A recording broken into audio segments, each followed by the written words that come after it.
Hindi biro ang magturo, lalo na ng siyensya dahil sa mga komplikadong termino. Kaya naman gumawa ang Department of Science and Technology ng libro na kayang ituro sa iba't ibang dialekto ang paghahanda sa mga sakuna.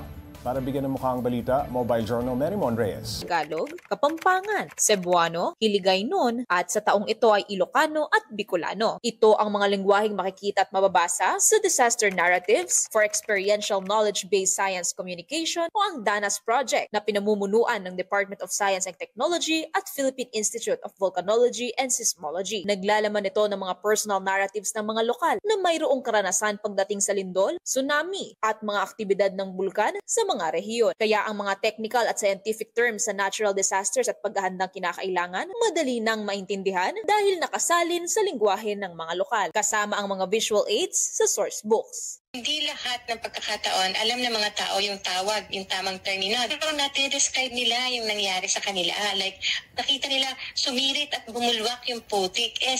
Sa earthquake, liquefaction. Pero ito yung mga mas useful kasi may introduce natin yung term and then i-describe natin gamit kung ano yung conversational way na dinedescribe nila yung nangyari. Makakatulong itong source books sa mga guro at disaster and risk reduction sa pagtuturo sa kani-kanilang mga komunidad. Sa teaching kasi mas maganda kung ang natuturo mo sa bata, yung local na experience and local na history. Isang balakid ay yung pagkakaiba ng lengguwahe.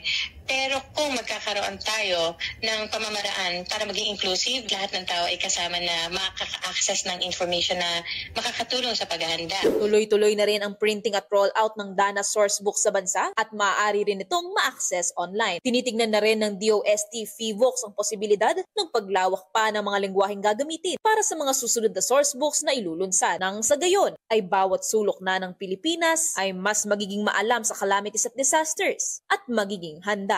Experiential stories are very compelling for people to really understand what can happen to them.